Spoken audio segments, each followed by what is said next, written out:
Oh, this is perfect, exactly what we need. This week I wish you Shabbat Shalom as I'm shopping for a basket. What in the world is the rabbi doing saying Shabbat Shalom here in the marketplace? The reason is so simple. This week's Torah portion is a beautiful mitzvah called Bikurim. Bikurim was a mitzvah for the Jewish people to bring the very first fruits that would grow in their fields to the Holy Temple. So if you're a farmer and you're waiting so long for the produce to be ready, as soon as it's ready, you have to take the most beautiful, ripest, and finest of your fruit and bring it as a gift to God in the Holy Temple. But interestingly, the Torah doesn't just speak about the fruits that they would bring. The Torah also puts a big emphasis on the baskets. And the Torah tells us that the wealthy people would bring their fruits in baskets of gold and silver, but the simple people would bring their fruits in baskets made of wicker. Very simple. Surprisingly, the Torah continues and tells us that when the Jewish people brought their gifts of first fruits to the Holy Temple, when the rich people would bring their fruits in the gold and silver, they would take the gold and silver back with them, home, wherever they may live. But when the poor people would bring their fruits in the wicker baskets, God asked that not only should they leave their fruits in the Holy Temple, but their baskets as well. And I always wonder, it doesn't make so much sense.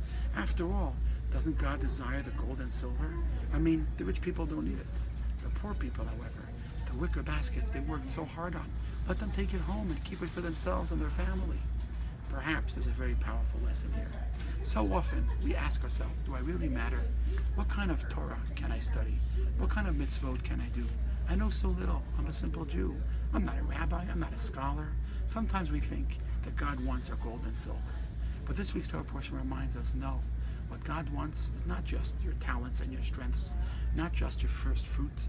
God wants your wicker basket. God wants what you put your heart into. Even if it's so simple, even if it's so broken, even if it's not so shiny and fancy, as long as you put your heart and your feeling into it, that's what God wants. So as we prepare for Rosh Hashanah in a week and we get ready to blow the shofar, listen to the blasts of the shofar. What is the cries of the shofar? It's not a beautiful trumpet. It's not the incredible notes coming out of a flute or a piano. It's a broken cry coming from the heart. As a great rabbi said, there's nothing as whole as a broken heart. All God is asking you for this Rosh Hashanah is bring your heart, bring your emotions, bring your feelings, do your best. Shabbat Shalom, and may you have a Shana Torah.